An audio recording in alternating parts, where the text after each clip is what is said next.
Hi friend, আজকে আপনারা দেখাতে চলেছি ঘরের ছাদ কীভাবে আপনি কাটিং করে নেওয়া হবেন। যেটা 6 ইঞ্চি 7 ইঞ্চি মোটা হয়ে থাকে সেসব ছাদগুলো কোনো রকম ভাইব্রেশন বা দিয়ে স্ল্যাব কাটা মেশিন দিয়ে কীভাবে কাটিং করে নেওয়া হচ্ছে। আপনার ভিডিওটি শুরু থেকে শেষ পর্যন্ত অবশ্যই দেখবেন, না দেখলে আপনারা বুঝতে পারবেন না যে কীভাবে স্ল্যাব কাটা মেশিন দিয়ে স্ল্যাবটা পিস পিস করে কেটে নামানো হচ্ছে। এই কাজটা চলছে আমার কলকাতায় সল্টলেকে। তো আপনারা দেখুন, আমি মুর্শিদাবাদ থেকে সল্টলেকে গিয়ে কাটিংটা করছি। তো আপনারাও এই মেশিনের সাহায্যে ছাদ কাটিংয়ের প্রয়োজন থাকলে ওয়েস্ট বেঙ্গলের মধ্যে যে কোনো জায়গায় আমার সাথে কন্ট্যাক্ট করে আনতে পারেন।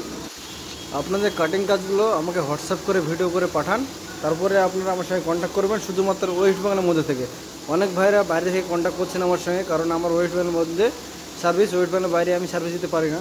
আপনারা কল করবেন না প্লিজ। তো দেখুন আমরা স্ল্যাব কাটার মেশিনে কীভাবে স্ল্যাবটা কেটে নেওয়া হচ্ছে। প্রায় 314 স্কোয়ার ফিট জায়গা আমরা সম্পূর্ণ ব্লেড মেশিন দিয়ে কাটিং করে নেওয়া হবো। এটা হচ্ছে গ্যারেজ ঘর, গ্যারেজ ঘরের হাইট কমে গেছে, এর জন্য স্ল্যাবটা কেটে কেটে নামাতে হচ্ছে। তো দেখুন, ভালোভাবে লাইক কমেন্ট শেয়ার অবশ্যই করবেন। তো দেখুন এই মুহূর্তে স্ল্যাবটা পড়ে যাবে।